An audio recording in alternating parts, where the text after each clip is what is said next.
सच्चाई पे जी। बहन जी देखो, ठीक है, आदमी बेचारा मेहनत करता है, पाई पाई जोड़ता है, अपना घर बनाता है। और जब उसकी चीज़ों को नाजायज़ तरीके से कोई हड़पने का प्रयास करता है तो दुख भी होता है, तकलीफ भी होती है, आत्मा पे चोट भी लगती है, दिल भी दुखता है। हर संभव आदमी अपनी उन वस्तुओं को बचाने का प्रयास भी करता है। लेकिन बहन, हम आध्यात्मिक क्षेत्र में हैं। हमारी जो गिनती है संत रामपाल जी के भक्तों की, वो जगत वालों से अलग है। आपका देवर ऐसा कर सकता है, आपके साथ और कोई ऐसा कर सकता है, कोई बड़ी बात नहीं। क्योंकि उनकी वृत्ति तो बहन जी वो कौवे वाली है। गधे की पीठ पे बैठ के अपना पेट भरना, उसका मांस नोचना, दूसरे के दुख तकलीफों से उन्हें कोई जो है दिक्कत नहीं है। लेकिन हम भगत हैं बहन जी, हमें परमात्मा ने जो पाठ पढ़ाया है, हमने आज नहीं तो कल उस पाठ पे चलना पड़ेगा कि कबीरा आप ठगाइए और न ठगिए कोई, आप ठगाए सुख होत हैं और ठगे दुख होय। ये भगवान की वाणी है। भगत को अगर कोई ठगेगा भी तो अंत में भगत सुखी होगा। क्योंकि हम किसी ऐरे गहरे के बच्चे नहीं हैं, हम जगत सेठ के बच्चे हैं, सांवरसा सेठ के बच्चे हैं। परमात्मा एक सेकंड में क्या नहीं कर दे बंदे छोड़। जब सुदामा जी अपने मित्र श्री कृष्ण जी से मिलने चले गए थे और घर पे खाने को दाना भी नहीं था, बच्चे भूखे थे, तो पीछे से भगवान ने एक सेठ साहूकार का रूप बनाया, बैलगाड़ी में सामान भरा और सुदामा जी के घर पे छोड़ के आ गए। और सुदामा जब वापस आया सुदामापुरी से, तो वापस आए तो देखा वहां तो महल बने हुए हैं, बड़े बड़े अच्छे कपड़े पहन रखे थे बच्चों ने, धन धान्य से भरा हुआ पूरा सिस्टम। तो बहन जी हम समर्थ के बच्चे हैं, ये लीला तो परमात्मा चुटकियों में कर दे, चुटकियों में। लेकिन वर्तमान में परमात्मा ने हमारे को पार करना है, सतलोक में भेजना है। इसलिए परमात्मा ये सीधे सीधे चमत्कार ना करके और गुप्त रूप में परमात्मा अपने बच्चों के सारे काम कर रहे हैं। आप और हमें गुरुदेव महसूस भी नहीं होने दे रहे। क्योंकि हमारा तो केवल भक्ति वाले संस्कार तो अच्छे हैं कि युगों युगों से हम परमात्मा की भक्ति करते आ रहे हैं। लेकिन बाकी सांसारिक सुख सुविधाओं वाले हमारे जो संस्कार हैं बहन जी, वो बहुत ही कमजोर हैं। इसलिए परमात्मा गुप्त रूप में हमारे सारे काम सारते हैं। परमात्मा कहते हैं गुप्त रूप में सब काम सार दे जो भी विपदा आन पड़े। हमें तो पता भी नहीं चलने देते परमात्मा, इतने हमारे साथी हैं। तो बहन जी आपके देवर हैं, आपके साथ में छल कपट कर रहे हैं, धोखाधड़ी से जमीन भी ज्यादा ले ली, उनका बंटवारा भी हो गया, फिर भी बीच बीच में आके छोटा मोटा सामान की डिमांड करते हैं और चीज़ की डिमांड करते हैं। आप कहती हैं कि मेरे को दुख होता है, तकलीफ होती है, मेरे पति अनुपदेशी हैं, वो कहते हैं कोई बात नहीं, ले जाने दो, ले जाने दो, सब देख लेंगे। तो बहन जी थोड़ा सा ज्ञान आधार से अगर विचार करें तो आपके पति अनुपदेशी हैं, लेकिन उनमें जो धैर्य और संतोष परमात्मा ने दे रखा है वो आपसे कहीं ज्यादा है। जबकि ये गुण तो आपके अंदर होने चाहिए थे, धैर्य और संतोष के, तो कि मेरा कौन क्या ले जाएगा, मेरा है क्या जो ले जाएगा। भाई अगर हमारा है तो क्या हम साथ लेके जाएंगे बहन जी? क्या हम साथ लेकर आए थे? ये मिट्टी से बनी हुई चीजें हैं, ये मिट्टी से बनी हुई चीजें हैं। इनको लोगों ने गोल मटोल बना के इनके ऊपर बढ़िया बढ़िया जो है सुंदर चित्रकारी करके, लोहा वगैरह मोड़ मार के, पंखे बना के, कूलर एसी बना के काल ने हमारे को भ्रमित कर रखा है। ना हम लाए थे, ना हम लेकर जाएंगे। और इन चीजों को जोड़ने में हमने अपना जो समय और पैसा बर्बाद किया है, वो भी हमारा बहन जी एक प्रकार से नुकसान ही हुआ है। और फिर ये परीक्षा होती है बहन जी भगत की। देखो, भक्ति मार्ग में आने के बाद में भगत की परीक्षा शुरू होती है। परमात्मा भगत को ज्ञान देता है, सारी चीजें बताता है। फिर परमात्मा ये भी तो चेक करेगा ना कि ये ज्ञान को अपने अंदर समा रहा है नहीं समा रहा है। कल को जब इसके सामने ऐसी विषम कोई परिस्थितियां प्रकट होंगी तो उस समय ये ऐसे रोएगा धोएगा, या फिर कोई ज्ञान को आधार भी बनाएगा, कोई धैर्य भी रखेगा। तो भगत की परमात्मा परीक्षा लेगा बहन जी, रह रहकर उसको चोट मरवाएगा। वो चोट चाहे रिश्तेदारों के माध्यम से मरवाओ, चाहे अपने देवर या देवरानी के माध्यम से मरवाओ, चाहे अपने पति या पत्नी के माध्यम से, परमात्मा किसी न किसी को निमित्त बना के भगत की परीक्षा लेगा। तो बहन जी नंगे आए थे नंगे जाएंगे। और जब आवश्यकता होगी वास्तव में हमें किसी चीज की, तो क्या परमात्मा अपने भगत के घर में कोई कमी छोड़ेगा क्या? यदि वो भगत है तो, यदि अपने गुरु को भगवान मानता है तो, उसकी मर्यादाओं में चल के भक्ति कर रहा है तो। बाकी बहन जी परीक्षा तो भगवान लेगा। आपका तो क्या ले गया बहन जी वो? एक आध बीघा जमीन फालतू ले गया होगा, कोई टीवी कूलर ले गया होगा, गहना वगैरह ले गया होगा, क्या ले गया। सदना ने तो नाम भी नहीं लिया था, उससे पहले भगवान ने उसके दोनों हाथ ले लिए थे, उसके दोनों हाथ काट लिए थे, फिर भी सदना ने भगवान को दोष नहीं दिया। ये कहा कि भाई मैं नीच आदमी हूं, मेरे कर्म ही ऐसे हैं। तो बहन जी हम तो भगत हैं, हमने तो बहुत कुछ सहन करना पड़ेगा यहाँ यहाँ पर। और ये परीक्षाएं होती हैं बहन जी, ज्ञान आधार से आपने विचार करना पड़ेगा। एक लेवा एक देवा दूतम, कोई किसी का पिता निपुतम, ऋण संबंध जुड़े सब नाता, अंत समय सब बारह बाटा। आज हम जितने भी रिश्तेदार रूप में एक दूसरे के संपर्क में है ना, बेटा बेटी, माँ बाप, रिश्तेदार, देवर देवरानी, जेठ जेठानी, सास ससुर, ये कौन है? परमात्मा ने क्या बताया कि ये पिछले जन्म के हमारे ये शत्रु हैं। या तो हमने किसी के साथ बहुत ही बुरा कर रखा है, जो वर्तमान में हमारे रिश्तेदार के रूप में आके हमारा वो बुरा करेगा, दुखी करेगा, परेशान करेगा, अपना बदला लेगा। या हमने किसी के साथ पिछले जन्म में बहुत अच्छा कर रखा है, तो परमात्मा कोई नेक संतान देगा, नेक देवर देगा, नेक देवरानी देगा, नेक सास ससुर देगा, तो वो हमें दुखी नहीं करेंगे, हमारा सहयोग करेंगे हमारा। तो ये हमारे जो ऋण संबंधी है ना, हमारे जो परिवार में रिश्तेदारों में जो होते हैं, हमारे जो रिश्ते नातेदार, ये हमारी बहन जी ये शत्रु होते हैं पिछले जन्म के। और अब हम भगवान की शरण में आ गए। तो बहन जी आपके साथ में होना तो बहुत ही ज्यादा बुरा था। ये आपका जो बंटवारा वगैरह हुआ है, और उसके बावजूद भी वो और चीजों की डिमांड कर रहे हैं, आप लोगों को दुखी कर रहे हैं। तो बहन जी होना तो मामला कुछ और ही था, ये लड़ाई झगड़ा होना था, एक आधा आदमी कोई मर भी जाना था, कोई केस मुकदमे भी होने थे। लेकिन हम भगवान की शरण में आ गए, तो परमात्मा ने गुप्त रूप में हमारे जो संकट थे वो परमात्मा ने हल्के कर दिए, वो टाल दिए। क्योंकि हमारे संस्कार केवल भगवान काट सकता है, दूसरा कोई नहीं काट सकता, और भगवान स्वयं सतगुरु रामपाल जी हैं। तो बहन जी फिर भी अगर ये लोग डिमांड कर रहे हैं आपसे, बंटवारा होने के बाद भी अगर नाजायज डिमांड आपके देवर देवरानी यदि कर रहे हैं, तो आप ये समझ लेना कि ये डिमांड उन्होंने, यदि आप परमात्मा की शरण में नहीं होते, तो आप लोगों को, आपको और आपके पति को मार मार के लेना था इन्होंने, मार मार के हाथ पैर तोड़ के लेना था इन्होंने। जो परमात्मा वैसे ही जो है बल्कि इनको दिलवा रहे हैं। तो दोनों स्थिति में आपने संतोष करना पड़ेगा।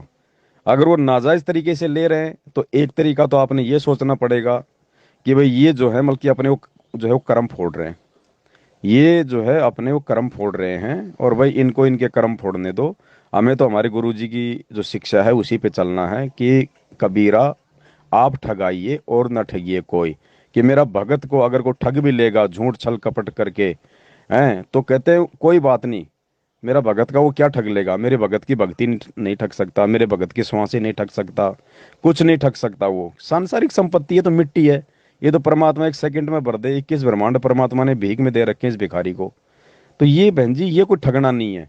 अगर अब जैसे अपनी अपनी 24-25 लाख की टाटा सफारी गाड़ी मैनेजमेंट वाले चोर के ले गए, ठग के ले गए, बताओ हम कभी रोए? कभी हमने कभी किसी को कुछ कहा? कुछ नहीं कहा। एक बार संगत को बता दिया भाई ऐसी ऐसी बात है, क्योंकि संगत के पैसे से आई थी।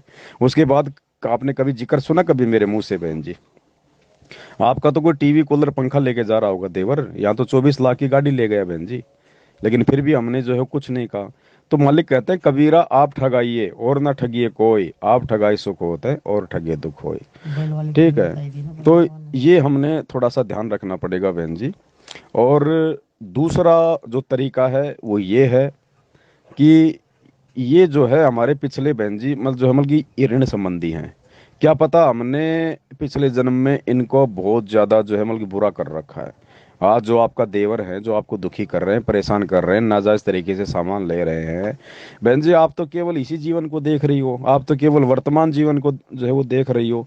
क्या पता आपने पिछले किसी जन्म में उसी देवर को उसका बाप बन के, माँ बन के, भाई बन के, उसका पति बन के, या उसका देवर बन के, न जाने आपके उसके साथ में कितने नाजायज कुकर्म कर रखे हैं, कितना नाजायज आपने उनको दुखी कर रखा होगा, बेचारों को रो रो के उन्होंने अपना टाइम पास किया होगा। तो बहन जी अदला बदला तो है ना। तेल तो देखो बहन जी तिलों से निकलेगा। ये अदले बदले तो भगवान अपने भक्तों से पूरा करवाएगा, उनकी भक्ति से पूरा करवाएगा। लेकिन हल्के में करवा रहा परमात्मा, ये शुक्र मनाओ गुरु जी का कि परमात्मा हल्के में टाल रहा है। तो हमने बहन जी दोनों ही स्थिति में, भगत के साथ अगर कोई नाजायज करता है, तो हमने दोनों ही स्थिति में सोचना पड़ेगा, और हमने अंत में संतोष करना पड़ेगा, धैर्य रखना पड़ेगा, थोड़ा सा विवेक से काम लेना पड़ेगा। क्योंकि परमात्मा कहते हैं भगत यदि 5 गहने अपने ऊपर धारण नहीं करेगा तो वो भक्ति नहीं कर पाएगा, हमेशा डगमग रहेगा, इसी जो है विरोध में, इन चीजों में चलता रहेगा। वो सील, संतोष, विवेक, दया और क्षमा, ये 5 गहने हमने धारण करने पड़ेंगे। यदि 5 गहने हमने धारण कर लिए तो समय आने पे परमात्मा उनसे भी कीमती वस्तु हमारे घर में दे देगा। तो हमने ऐसी स्थिति में थोड़ा धैर्य रखना पड़ेगा। ठीक है, हमने किसी को भी दोष नहीं देना है। थोड़ा हमने विवेक से काम लेना पड़ेगा, परमात्मा के ज्ञान को आधार बनाकर, कि भाई कोई पिछले कोई ऋण संबंध हैं, पूरे तो होंगे। मालिक ने क्या बताया एक सत्संग में कि एक हरलाल नाम का कोई जाट था, छुडानी गांव के पास का। और वो अपने बैल से सामान लाद के, जो है अपनी गाड़ी में 2 बैल थे उसके पास में, वो मंडी में जाया करता था सामान लाद के। तो एक बैल बड़ा निकम्मा था, चलता नहीं था, चलता चलता जो मतलब कि बैठ जाता था, खूब मारता था उसको, फिर भी नहीं चलता था। तो एक दिन वो गांव छुडानी से होके जा रहा था, तो वहीं पे आदरणीय जो गरीबदास जी थे वो अपने खेत पर वो नहा रहे थे। तो उन्होंने देखा कि भाई ये किसान बैल को मार रहा है बहुत ज्यादा, और वो बैल बिल्कुल नीचे बैठ गए, वो घुटने टेक के। तो गरीबदास जी वहां गए, उन्होंने कहा भाई मार मत भाई बैल को, 2 मिनट रुक जा भाई। तो गरीबदास जी उस बैल के कान के पास जाके कुछ बोले। बोलने के बाद वो बैल तो तुरंत खड़ा हो गया। अब हरलाल जाट को बड़ा आश्चर्य हुआ कि ये क्या, बाबा जी ने क्या इसके कान में कोई मंत्र फूंक दिया। तो उसके बाद बोला भाई जा, भाई भाई गाड़ी वाले अब तू जा, अब तुझे ये बैल दुखी नहीं करेगा, ये बढ़िया काम करेगा। वो चला गया, बिल्कुल बैल जो पहले वाले बैल से भी बढ़िया चला है, बढ़िया काम करे, तुरंत बोलते खड़ा हो जाए। अब 2-4 दिन बाद फिर आना था उसको, वहीं से अपना जो सामान लेके जा रहा था। तो वहीं पे गरीबदास जी महाराज जी नहा रहे थे। तो हरलाल जी अपनी गाड़ी खड़ी करके उनके पास गए, उनके चरण लिए और कहा कि महाराज आप कौन है महाराज, आपने इस बैल को आपने क्या कर दिया महाराज, ये तो बैठता ही नहीं है, ये तो तुरंत खड़ा हो जाता है, पहले वाले से भी अच्छा काम कर रहा है।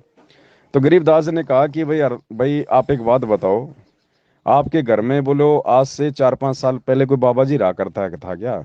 बोले हाँ जी, एक बाबा जी रहता था मेरे घर पे।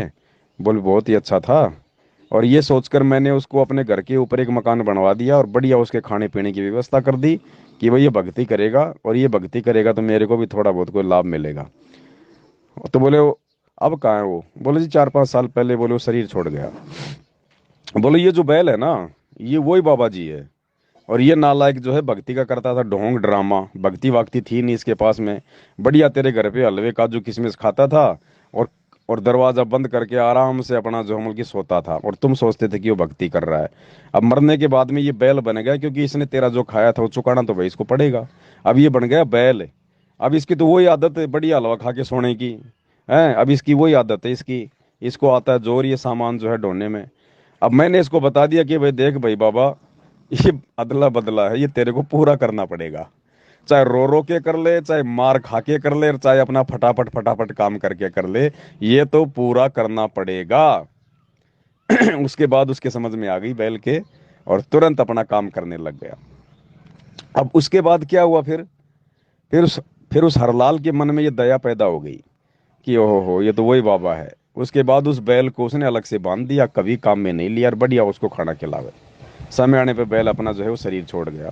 तो हमने बहन जी इस कहानी से ये समझना पड़ेगा कि आज यदि हमारा कोई रिश्तेदार या कोई भी व्यक्ति यदि हमें कोई दुखी कर रहा, हमारा बेटा बेटी सास ससुर देवर देवरानी जेठ जेठानी, रिश्तेदार कोई समाज का व्यक्ति कोई भी यदि हमें दुखी कर रहा है, परेशान कर रहा है, तो या तो वो अपने कर्म फोड़ रहा है तो उसको फोड़ने दो।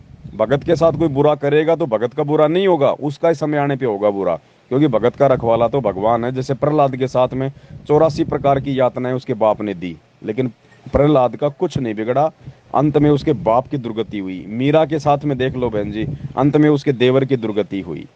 और जितने भगत देख लो, लोगों ने उनको दुखी किया, उनको नाजायज उनको परेशान किया, अंत में वो कुत्ते वाली मौत मरे, लेकिन भगत का परमात्मा ने बाल बाका नहीं होने दिया।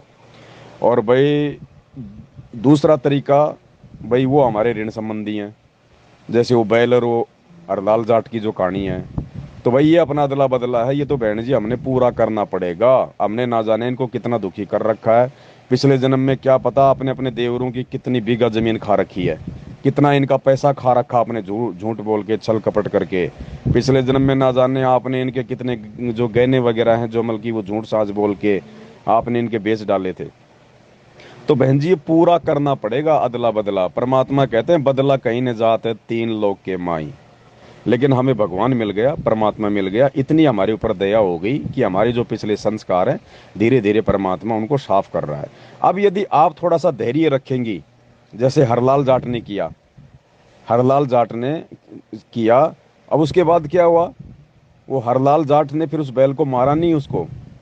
फिर वो समझ गया कि ये मामला क्या है, ये तो कोई पिछले जन्म का भाई इसका कोई वो है वो संस्कार। फिर हरलाल जाट के मन में परमात्मा ने दया भर दी, उसने बैल को दोबारा काम में नहीं लिया, उसके प्रति सहानुभूति जो है वो पैदा हो गई। तो इसी प्रकार बहन जी, ये जो आपको जो ठग रहे हैं, चाहे वो नाजायज है या जायज है या जो भी है, वो अपने कर्म फोड़ने दो, ले जाने दो। क्या ले जाएंगे क्या नहीं ले जाएंगे, आवश्यक चीज की भाई, अगर हम भगवान की भक्ति कर रहे हैं तो हमें परमात्मा किसी चीज का अभाव नहीं रहने देगा घर में। और वो अपने कर्म फोड़ रहे हैं तो उनको फोड़ने दो। आप अगर हरलाल जाट की तरह अगर उनके प्रति अगर सहानुभूति रखोगी, अगर दया भाव रखोगी, आप उनको कुछ मत कहो, तो धीरे धीरे बहन जी परमात्मा उन आत्माओं को सेट कर देगा। उनको एक दिन जो है पछताना पड़ेगा, उनको उनको दुखी होना पड़ेगा, उनको उनके कर्म की जो है कोई मतलब मार पड़ेगी, कोई चोट पड़ेगी उनको। वो भयंकर रूप से या तो बीमार होंगे या किसी का एक्सीडेंट होगा, मतलब जो मर्जी हो। हमने सोचना नहीं है कि उनकी टांग टूटे, उनका एक्सीडेंट हो, उनके साथ जो है वो बुरा हो जाए, नहीं, हमने सोचना भी नहीं है। अगर हमने सोच लिया तो परमात्मा का ऑपरेशन जो है वो असफल हो जाएगा। फिर वही होगा जो होना था, फिर परमात्मा अपनी तरफ से कुछ नहीं करेगा बदलाव। तो वो जो कर्म कर रहे हैं भक्ति विधान अनुसार उनके साथ में क्या बनेगा वो तो हमें पता है। तो उनको बहन जी जो करना है वो करने दो, आप अपने भगवान की मर्यादा में चलो। अगर आप भगवान का भजन कर रही हो तो बहन जी भोजन आपको परमात्मा देगा, ये देगा जो पूरी दुनिया को दे रहा है, तो क्या अपने बच्चों को नहीं देगा, अपने भक्तों को नहीं देगा बहन जी। आप कम से कम जिस स्थिति में हो वो अपनी स्थिति देखो। आपके पास में 2 4 5 बीघा जमीन होगी, खुद का आपका मकान है, और थोड़े मोड़े आप टीवी फ्रिज कूलर बता रही हो, सब कुछ आपके पास में है। बच्चे आपके डॉक्टर की पढ़ाई पढ़ रहे हैं, तो आपके पास में अच्छा खासा मतलब धन भी होगा, आपके पास में पैसा भी होगा, है। कोई आटा चक्की की आवाज़ आ रही है आपकी ऑडियो में, तो कोई कोई चक्की वक्की भी चल रही होगी आपके घर पे, और भी कोई काम होगा छोटा मोटा। अरे आप अपने उन भगत भाई बहनों को देखो जिनके ना मकान है, ना जिनके जमीन है, ना जिनके घर में कोई कूलर है, ना टीवी है, ना फ्रिज है। बर्तन भी केवल उनके लिमिट के हैं कि पहले पहले बच्चे खा लेंगे, उसके बाद ही बेचारे माँ बाप खाते हैं। वो भी तो भक्ति कर रहे हैं बहन जी, वो भी तो सतगुरु रामपाल जी भगवान के भगत हैं, जिनके घर पे छत नहीं है, बेचारे गर्मी में जो है मतलब कि कपड़े लगा लगा के ऊपर धूप में बेचारे सो रहे हैं। वो भी तो भगत हैं। हमने बहन जी अपने से नीचे वालों को देख के चलना पड़ेगा, और सबसे बड़ी बात है अपने भगवान को देख के चलना पड़ेगा। अपने भगवान के पास में क्या है, जमीन है अपने गुरुजी के पास में नहीं है, मकान है अपने गुरुजी के नाम पे कोई नहीं है, कोई टीवी कोई कूलर कोई फ्रिज है अपने गुरुजी के पास जेल में नहीं है, कोई कोई जो है गहना वगैरह है अपने गुरुजी के पास में नहीं है। और तुम्हारा तो केवल तेरा देवर और तुम्हारा देवरानी जो है मतलब कि वो दुश्मन होंगे, इस भगवान के तो पूरी दुनिया दुश्मन बनी बैठी है। हर हिंदुस्तान का हर साधु संत महात्मा शंकराचार्य संत रामपाल जी का दुश्मन, हर राजनेता इनका दुश्मन, काल इनका दुश्मन, 33 करोड़ देवी देवता इनके दुश्मन है। इनको ना समझ पाने के कारण, इनको ना जो है पहचानने के कारण। तो हमने बहन जी अंत में अपने समर्थ भगवान के आश्रय रहना पड़ेगा। भगवान के आश्रित रहेंगे तो समय आने पे परमात्मा वो कर देगा जिसकी हम कल्पना भी नहीं कर सकते। ये जो ऑडियो आती है कि घंटे की हिसार जेल से विशेष संदेश वाली, इनमें क्या कह रहे हैं गुरु जी कि बच्चों आने वाले समय में तुम्हारे को देख देख कर, तुम्हारे को मतलब तुम्हारे सुखों को देख देख कर दुनिया नाम लेगी। तुम्हारे घर में जो अकल्पनीय जो सुख होंगे, क्योंकि आज ये दुनिया में जो दिखाई दे रही है ना, वो बड़ी बड़ी बिल्डिंगों में, बड़ी बड़ी महंगी महंगी ये कार कोठियों में, ये दुनिया तो आ जाएगी नीचे, ऑटोमेटिक आ जाएगी, क्योंकि भक्ति नहीं है। भक्ति से सब कुछ होता है यहाँ। ये दुनिया सोचती है कि हम कमा रहे हैं, मेहनत कर रहे हैं, तो हमने ये मकान कार कोठियां बना ली। नहीं, ये मेहनत और कार कोठियां भी जब उसके संस्कार में होती है, उसके पास अगर पिछले जन्म का भक्ति धन है तो ही मेहनत होती है। वैसा ही सिस्टम हो जाता है सेट सारा, वैसे नहीं होता ये। तो परमात्मा कहते हैं कि ये पाप और पुण्य के कारण यहाँ पे सब कुछ होता है। जब पुण्य होते हैं तो आदमी राजा भी बन जाता है, प्रधानमंत्री भी बन जाता है, सेठ भी बन जाता है, जमीन भी खरीद लेता है। और जब उस आदमी के जो पुण्य होते हैं वो समाप्त होते हैं, और जब उसके पाप कर्म उजागर होते हैं, तो वही प्रधानमंत्री हार जाता है, वही आदमी महलों में रहने वाला रोड पे आ जाता है। कोरोना में नहीं देखा आपने, फॉर्च्यूनर में चलने वाले आदमी मोटरसाइकिल पे आ गए हैं। अफगानिस्तान में लड़ाई झगड़ा हुआ, वहाँ नहीं देखा एक वहाँ का एक वो एमपी जिसकी जिसकी वहाँ पे जो है करोड़ों की कोठियाँ थी, महंगी महंगी गाड़ियाँ थी, और जब अफगानिस्तान में जब वो लड़ाई छिड़ी तो एक अटैची और अपने 2 बच्चों को गोद में लेके अपनी बीवी को लेके हिंदुस्तान आ गया, छोड़ छाड़ के वहाँ सब कुछ है। तो बहन जी यहाँ कुछ नहीं है, ये चीज़ जो हम देख रहे हैं ना, ये मकान कार कोठी, मैं आई जब मेरे पास में झोपड़ी थी, मेरे पति ने इनको पढ़ाया लिखाया, इनका मकान बनाया, इनको इस लायक बनाया, आज ये हमारी चीज़ों को ले रहे हैं तो हमें बड़ा दुख हो रहा है। बहन जी, ये दुख केवल अपनी अज्ञानता का है, अपनी अपनी छोटी सोच का दुख है ये। हम ना कुछ जोड़ सकते, ना कुछ जोड़ने के लायक, ना हम जोड़ने वाले। आपके पति को अगर कोई पैरालिसिस हो जाता, कोई लकवा मार जाता उसके बचपन में, तो ना तो वो खुद अपना पेट भर पाता, ना अपने भाइयों का पेट भर पाता, ना आपकी उसके साथ में शादी होती रोती, तो कौन सा फिर वो तीर मार लेते ऐसे आदमी के साथ में। तो ये जो भी कुछ होना जाना है, ये हमारे संस्कार के आधार से है। और जैसे हमारे संस्कार हैं बहन जी पिछले जन्मों के, वैसा ही होगा। उसमें चाहे हम रो लें, चाहे चीख लें, चाहे हम जो है वो चिल्ला लें। चलो आज तो आपको ये लग रहा है कि मेरा देवर लेके जा रहा है, इसलिए आप दुखी हैं कि वो भी ले गया, वो भी ले गया। कल को बहन जी भूकंप आ गया, और भूकंप में आपका मकान भी जमीन में चला गया, आपका टीवी कूलर पंखा, आपके पति बच्चे सब जमीन में चले गए, फिर क्या करोगी बहन जी? फिर किसको दोष दोगी? दे, भाई फिर अपने देवर को दोष दोगी या देवरानी को दोष दोगी? क्या कहोगी? तो बहन जी आप तो ये सोचो कि मेरे पास तो कुछ नहीं है, नंगी आई थी नंगी जाऊंगी, मेरा तो मेरा भगवान है, ये भक्ति है मेरी। अब परमात्मा सत्संग में बार बार कहते हैं बहन जी, इस भगवान और इस भगवान के नाम के बिना, मतलब भगवान भी नहीं, केवल नाम, क्योंकि नाम ही भगवान है, नाम ही हमारा गुरु है। हम हैं शब्द शब्द हम माही, और हमसे भिन्न और कछु नाही। मालिक कहते हैं ना कि शब्द गुरु चित चेला रे। तो जो शब्द हमें जो दे दिया गुरु जी ने, जो मंत्र दे दिया, जो सत्संग दे दिया, जो ज्ञान दे दिया, वो ही हमारा जो है वो गुरु है। बाकी हमारे गुरु का कोई अड़मास का शरीर नहीं है। जो संत रामपाल जी हमें जो दिखाई देते हैं 6.5 फुट के, ये बहन जी खाली दिखाई दे रहे हैं। जैसे टीवी में आदमी दिखाई देता है 6.5 7 फुट का, जब हॉल में जो जाते हैं लोग फिल्में देखने, तो उस हॉल के अंदर वो पर्दे में वो कपड़े का पर्दा होता है, उसके पीछे दीवार होती है और कुछ नहीं होता। और उस पर्दे में हमारे को ट्रेन और रेलगाड़ी और बड़े बड़े आदमी और बड़े बड़े कार कोठियां दिखाई देती है, लेकिन होती है क्या बहन जी? वो आंखों का धोखा होता है, कुछ नहीं होता वो। तो इसी प्रकार जो सतगुरु रामपाल जी हैं, ये दुनिया को दिखाई दे रहे हैं आड़मास वाले, लेकिन ये आड़मास वाले नहीं है, पूर्ण परमात्मा है, इनका नूरी शरीर है। तो ये केवल शब्द अपना है बहन जी। शब्द रूप में जो है सतगुरु रामपाल जी भगवान अपने साथ में रहेंगे, और शब्द से हमारे सारे काम बनेंगे। शब्द रूप में परमात्मा हमें सतलोक लेकर जाएगा। शब्द की भक्ति से ही हमारी जो है भक्ति सफल होगी। ठीक है, हम जो आरती करते हैं वो भी शब्द है, जो मंत्र जाप करते हैं वो भी शब्द हैं। हम परमात्मा को जो मानते हैं, जो मतलब भाई अपने मतलब गुरुदेव के रूप में, वो भी एक शब्द है। और हम भी बहन जी एक शब्द ही हैं, इससे ज़्यादा कुछ नहीं है। ये काया तो मर जाएगी एक दिन, इसको लोग कोई जला देगा, कोई कोई दफना देगा, अंत में आत्मा बचेगी, वो शब्द ही रूप है परमात्मा का, क्योंकि हम भी तो परमात्मा के अंश हैं, उसी से तो मतलब उत्पन्न हुए हैं। तो बहन जी, ये मन के जो दोष हैं, मन के जो विकार हैं, ये जो जो मोह ममता का जो जाल है ना, ये हमने परमात्मा के ज्ञान से स्वयं ही काटना पड़ेगा। दूसरा इसका तरीका नहीं है। परमात्मा जबरदस्ती ऑपरेशन नहीं करेगा कि मोह माया रूपी विकारों को परमात्मा निकाल के बाहर फेंक देगा। इनको बाहर निकाल के फेंकने के लिए परमात्मा ने अनमोल ज्ञान दिया है, और मैंने ज्ञान को आधार बनेगा। भक्ति ज़्यादा से ज़्यादा करनी पड़ेगी, ताकि ये जो मन है इसके बकवादों के ऊपर जो है ये अंकुश लगे। और जितना बहन जी आपके देवर और देवरानियों का जो हिस्सा है, आपने जो पिछले जन्म में खा रखा है, देखो बहन जी उसको तो परमात्मा भी नहीं रोकेगा। तो इसमें आपका भला है कि आप जो भी वो ले रहे हैं उनको ले जाने दो, आप अपनी भक्ति पे ध्यान दो, आप अपने गुरुजी के सत्संगों को सुनो। ले जा रहा तो ले जाने दो। जब आपके पति को कोई दुख नहीं है, आपके पति को कोई दिक्कत नहीं है, आप फालतू में क्यों दिक्कत ले रही हो बहन जी? क्योंकि घर का मुखिया तो इंसान होता है ना, आदमी होता है ना, क्योंकि ये पुरुष प्रधान है, ये 21 ब्रह्मांड, यहाँ पे औरत की नहीं चलती है। तो आप दुखी ना हो बहन जी। जब आप इस घर में आई तब क्या था यहाँ पे, बाद में भी आपने बना लिया, तो आगे भी परमात्मा दे देगा। अब तो भगवान हो गए आपके साथ में, परमात्मा हो लिया आपके साथ में। अब तो मालिक आपको वो दे देगा जिसकी कोई कल्पना नहीं कर सकता। परमात्मा कहते हैं बच्चों, आने वाले समय में तुम्हारे सुखों को देख के दुनिया जुड़ेगी, तुम्हारे मकान तुम्हारी कोठियां गाँव में अलग होंगी। ये वचन है समर्थ का, सतगुरु रामपाल जी का। कोई डूम बाट की बातें नहीं है कि उन्होंने ऐसे बोल दिया अब हमारा कोई ये मन रखने के लिए।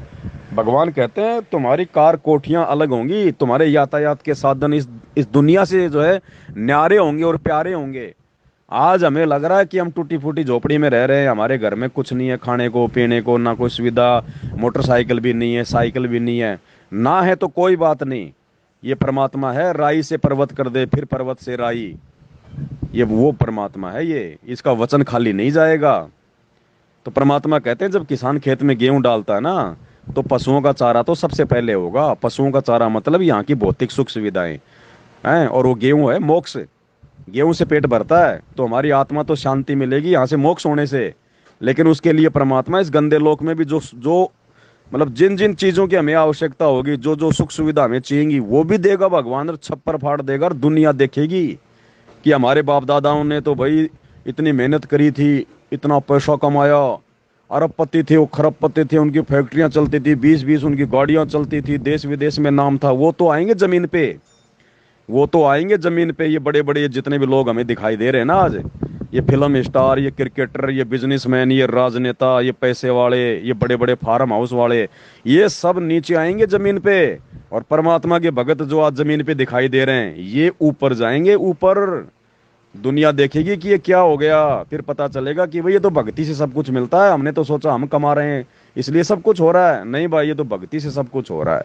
देखो बहन, जैसे छोटा सा मैं आपको एक एग्जांपल देता हूँ। जैसे अरविंद केजरीवाल है दिल्ली का मुख्यमंत्री। अब जब तक वो दिल्ली का मुख्यमंत्री नहीं बना था, तब तक उसके पास में क्या था? कुछ भी नहीं था। 2 कौड़ी का आदमी था, कुछ नहीं था, छोटे मोटे अपनी नौकरी करता था, कोई सीए वगैरह था। ठीक है, अन्ना हजारे ने कोई आंदोलन वगैरह किया, वो भी उसमें शामिल हो गया। अब उसके बाद में बहन जी धीरे धीरे वो अरविंद केजरीवाल अपने भाषण दे देकर लोगों के सामने आने लग गया। उसकी एक जोहमल की छवि बन गई। क्यों? वो क्यों हो रहा था वो सारा सब कुछ? वो क्योंकि उसके भाग्य में उसके पिछले जन्म की भक्ति के कारण राजयोग लिखा हुआ था। राजयोग लिखा हुआ था, उसको राजा बनना था। लेकिन उसको तो नहीं पता था ना इस बात का। तो धीरे धीरे फिर उसने चुनाव लड़ा तो पहली बार में दिल्ली का मुख्यमंत्री बन गया। कोई बनता है क्या बहन जी? कोई पहली बार एक आम व्यक्ति जमीन से उठा हुआ आती, जिसका कोई नाम नहीं जानता, वो व्यक्ति पहली बार में, और दिल्ली जैसे शहर का जो भारत की जो राजधानी है, उसका मुख्यमंत्री बन जाएगा क्या? लेकिन उसके भाग्य में पिछले जन्म में परमात्मा ने राज लिखा हुआ था, वो उसको मिलना था। लोगों को विश्वास नहीं था कि ये दिल्ली का मुख्यमंत्री बन जाएगा, ये 2 बार बन जाएगा लगातार, किसी को नहीं पता, कोई सपन में नहीं सोच सकता कोई। लेकिन वो 2 बार बन गया। तो इसी प्रकार बहन जी आज जो हम सोच रहे हैं ना कि हम गरीब हैं, ऐसे हैं वैसे हैं, हमारा कुछ नहीं, 2 टाइम की रोटी भी बड़ी मुश्किल से मिल रही है, कोई इज्जत नहीं है, कुछ नहीं है, काले कलूटे छोटे मोटे ऐसे हैं हम तो, ये आज हम सोच रहे हैं। जैसे अरविंद केजरीवाल भी भाई मतलब ये सोच रहा था, उसके रिश्तेदार वो भी ये सोच रहे थे। लेकिन देखो परमात्मा ने कैसा उसका जो मतलब कि खेल जो है मतलब वो पलट दिया। 2 बार दिल्ली का मुख्यमंत्री बन गया। और जैसे उसकी भक्ति समाप्त हुई, अब कौन सोच सकता था कि अरविंद केजरीवाल जो है मतलब कि जेल में चला जाएगा? कौन सोच सकता था कि दिल्ली का राजा जेल में चला जाएगा, जिसके इतने जानकार लोग, इतने सपोर्टर, इतना सब कुछ है? कौन सोच सकता था? लेकिन जेल में चला गया ना। क्यों? क्योंकि जितनी उसकी भक्ति उसके पास में थी वो उसने खा ली, आगे उसने भक्ति की नहीं। अब उसके पाप कर्म उजागर हो गए। अब पाप कर्म उजागर हो गए तो देख लो आज वही राजा वो वापस वो जो है जमीन पे आ गया, वो जेल में जाके वो बैठ गया। तो बहन जी परमात्मा कहते हैं पाप और पुण्य से ये 21 ब्रह्मांड चल रहे हैं। कोई ये सोचे कि मैं कमा रहा हूं, मैंने मेहनत कर ली, मेरे बाप दादाओं ने इतनी मेहनत की, मेरे बाप दादा ने कंपनी खोली थी 1962 से चल रही है, हम कर रहे हैं। नहीं, परमात्मा कहते हैं कि भैया मनु मनोरथ ना कीजिए और तेरा किया ना होए, जय पानी से घी निकले तो लोखा खाए ना कोई। अगर पानी से अगर घी बनता हो ना तो दुनिया में कोई भी जोमल की सूखा भोजन नहीं खाएगा। इसलिए परमात्मा कहते हैं भैया ये भक्ति से सब कुछ होता है। और मालिक कहते हैं कबीरा सब जग निर्धना, धनवंता ना कोई, धनवंता सोई जानिए राम नाम धन होए। फिर आपने बताया कि आपको सौपन आया, सौपन में आप ऐसी एक गुफा में फंसी हुई, आधी बाहर आधी अंदर, आप गुरु जी के दर्शनों के लिए रो रही हैं, चिल्ला रही हैं, आवाज लगा रही हैं, काफी आपने प्रयास किया लेकिन आप उस गुफा से बाहर नहीं निकल पाई। फिर परमात्मा आए आपके पास में, आशीर्वाद दिया, और फिर आपने जवाब भी इसका आपने स्वयं दे दिया कि लगता है मैं मोह ममता में फंसी हुई हूँ, इसलिए मैं आदि भगत हूँ और आदि में जगत हूँ। बिल्कुल बहन जी ये सत्य बात है, 100%, इसमें कोई दो राय नहीं है। परमात्मा ने आपको सद्बुद्धि दे दी, आप ही का सवाल और आपने उसका जवाब खोज लिया। बिल्कुल आप मोह ममता में फंसी हुई है, इसीलिए तो आपको इतना ये दुख दर्द हो रहा है। ये टीवी टावी 1 आधी बीघा जमीन जो जा रही है, आपके घर से सामान लेके जा रहे हैं वो लोग बंटवारा होने के बाद भी। तो ये आपको ये दर्शाता है कि अभी आपने संत रामपाल जी के ज्ञान को अपने हृदय में नहीं समाया, अभी आपने ज्ञान को आधार नहीं बनाया, इसलिए आपको ये चीजें आपको सता रही हैं। अब बताओ बहन जी, कल परमात्मा लेके आ जाए विमान कि चल बेटा सतलोक, आप कैसे सतलोक जाओगी? आप तो रह गई, आपने तो अपना जीवन बर्बाद कर लिया है। जबरदस्ती विमान में अगर बैठ भी गई तो आपके दिमाग में तो वही जमीन, वही देवर, वही देवरानी है, वही प्लाट और वही सारी चीजें आपकी जो है वो चलती रहेंगी बहन जी। तो ऐसा नहीं है बहन जी, थोड़ा ज्ञान को आधार बनाओ। आप कुछ नहीं है। परमात्मा कहते हैं भगत वो है जो अपने आप को ये समझ ले कि वह जीवित मर गया। अब जीवित मर गया तो बहन जी, अगर कोई आदमी बहुत बड़ा सेठ है कोई, अगर वो मर गया, अब मरने के बाद बहन जी उस आदमी का जो शरीर होता है ना, वो ना तो कोई पानी मांगता, ना खाना मांगता, ना वो अपनी जमीन मांगता, ना वो ये कहता कि भाई जरा देखना जरा वो काम ठीक चल रहा है कि नहीं चल रहा, वो पेट्रोल पंप पे लेबर काम कर रही है कि नहीं कर रही। यानी उस मरे हुए आदमी को इस संसार की कोई टेंशन नहीं है, ना बच्चों की, ना जमीन की, ना मकान की, ना देवर की, ना देवरानी की। तो भगवान कहते हैं अगर भक्ति करनी है तो आपने संसार से जीवित मरना पड़ेगा, रिश्तेदारों से जीवित मरना पड़ेगा। अगर जरा भी टेंशन अपने दिलो दिमाग में रखोगे तो भक्ति नहीं कर पाओगे।